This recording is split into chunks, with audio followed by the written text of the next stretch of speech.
All right, today we are going to look at ellipses. We're going to piggyback right off of circles here. And we are going to look at what happens when you take points A and B and you pull them away from the center. And you can do it either horizontally or vertically, and you elongate the circle and it becomes an ellipse. So the equation is going to be very, very similar. So we first need to remember the standard form equation of a circle and how we find the center. The center is going to be done the exact same way. But then we're going to need to determine if it is being elongated horizontally or vertically. And our standard form is going to look slightly different. So here's our standard form of an ellipse. The center is still going to be done the exact same way. You can recognize that the ellipse will be horizontal when A is greater than B. So when you have the numbers in the denominator here, that is, if it's greater for A squared, so under the X, that will tell you that you're elongating along the X axis, or B for the Y axis, and that will help you determine the next part here. A equals major axis, the distance from the center to the ellipse. And then B is the distance from the center to the ellipse on the minor axis. So in this first example here, we can identify that just like we did with a circle, the center point is going to be 2, -1. So we'd first graph that. Then we can see that A squared is clearly bigger than B squared, so we're going to be longer along the x-axis. And because this term is A squared, the square root of 9, which is down here, the major axis distance means we're going to go 3 units to the left and to the right of the center. And those are going to be called our vertices. And then we are going to have the co-vertices on the minor axis, and we're going to take the square root of 4, which means we're going to go 2 units above or below. And then we would connect those for our ellipse.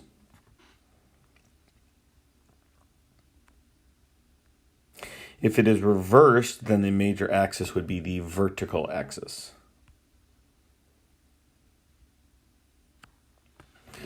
So if in this case, under the A squared was the larger number, so again, first find the center the exact same way so we can get -2, 0.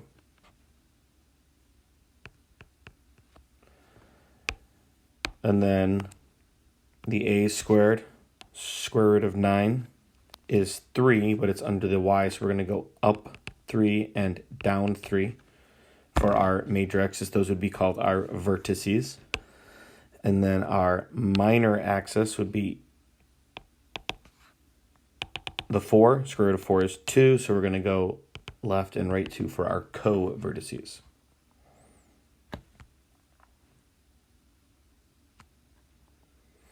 For ellipses oriented either vertically or horizontally, the equation c squared equals a squared minus b squared gives us a relationship between the lengths of the axes and the foci. In this equation, c represents the distance from the center along the major axis to the focal points. So when we do our focal points here, we would take our a squared and b squared, which is, so c squared would be 9 minus 4, and so our c squared would equal 5, so c would equal the square root of 5, and that would give us our focal point distance, which we will talk about.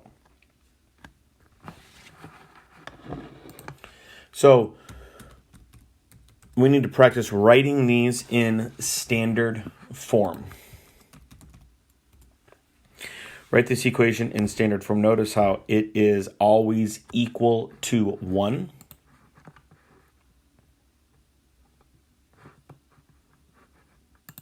So in this case, we're going to need to divide everything by 100.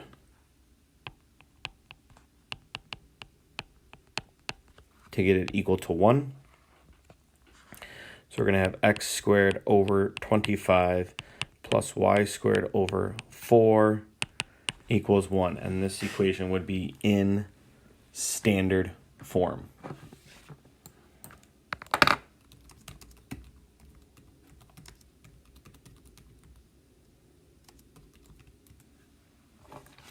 So in this next one here, let's identify the center and the vertices, co-vertices, etc. So first off, let's identify the center point. Looking at this, we know that the center is going to be 0, 0.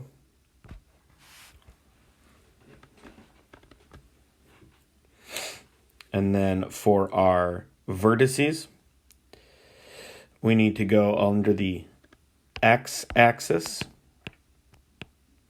We need to go a distance of 5 units. So our vertices are going to be 5, 0 and 0, 5. And then for our y-axis, the co-vertices, we're going to go up 3 and down 3.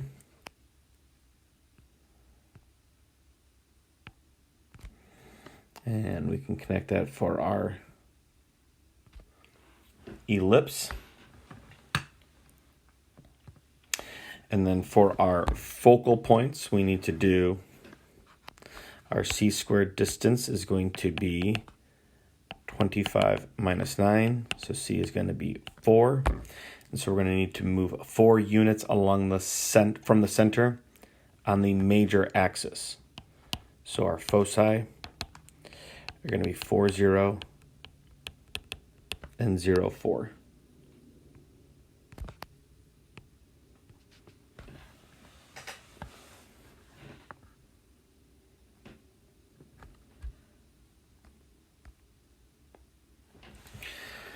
For number 3, same concept here. So we first off need to find our center. Same way as always, our center.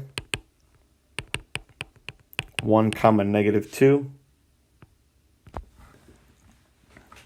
If it is over nothing, it would be over 1. For our vertices now, we need to go, we're going to be a vertical because it's a squared is under the y, so our vertical square root of 16, we are going to move a distance of 4 units. So 4 units up or down, so we're just going to still be at 1, and then we're going to go up to 2, and then down to negative 6.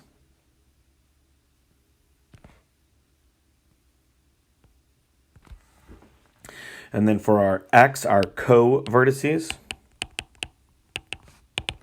square root of 1 is 1, so we're going to go left or right 1 from, again, the center.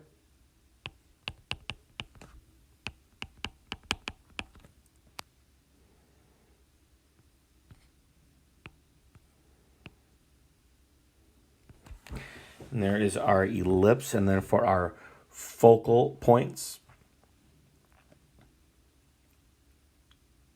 we need to take 16 minus 1, so our focal point distance is going to be the square root of 15.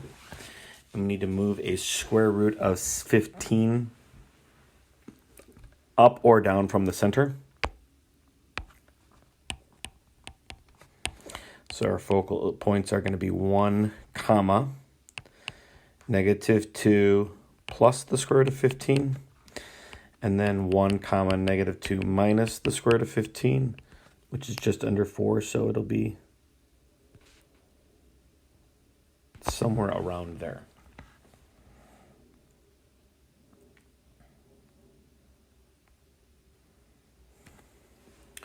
For number 4, the first thing that we need to do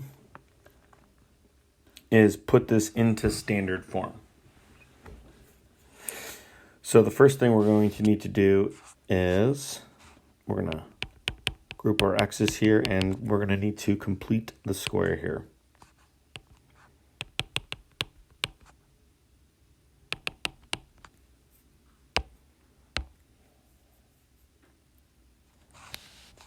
Factor out a 4 here from our x's.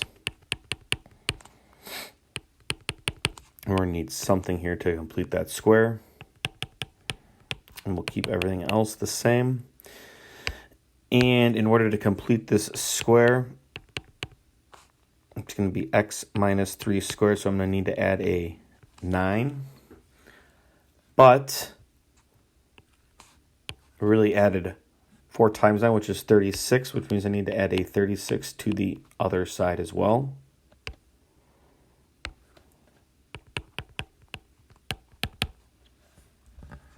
Which means it's going to equal 64. And just like in the very first problem that we did, now I need to divide everything by 64 to get my ellipse equation equal to 1.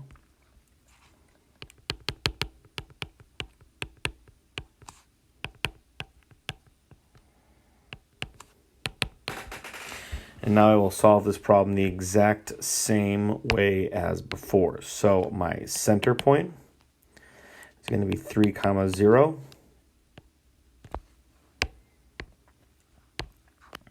My vertices, my major axis is going to be my horizontal axis, and I'm going to move the square root of 16, so 4 units left or right, which is 7, 0, and negative 1, 0. And then my vertical distance, the co-vertices, the square root of 4, which is going to be 2 units up or down, so 3, 2, and 3, negative 2. And there's my ellipse. And then for my focal point distance, I need to look at my denominator here. I'm going to do 16 minus 4, which is the square root of 12. For my C distance, which is 2 root 3. I need to do that horizontally. So my focal points, it's going to be 3 plus or minus 2 root 3, 0.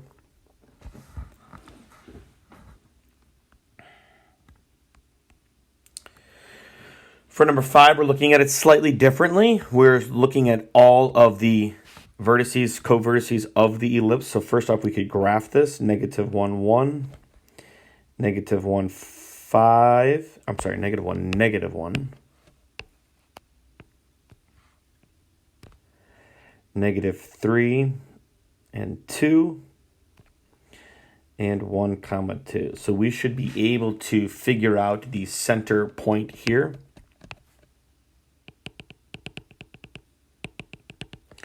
We know that that point right there has to be the center point. So the center point of this ellipse is going to be negative 1, 2. I then can also see that it is moving. I know that it is elongated on the vertical axis, and I'm moving vertically 3 units. So my A is going to equal 3. And then horizontally, my B is going to equal 2. So I can write my equation based on all of that information. First off, I know that it's x plus 1 squared and y minus 2 squared.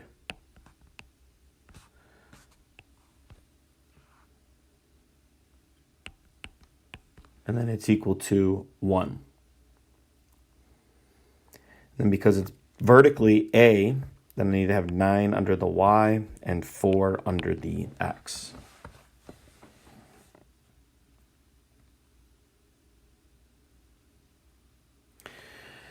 Go ahead and pause the video and finish number 6 on your own.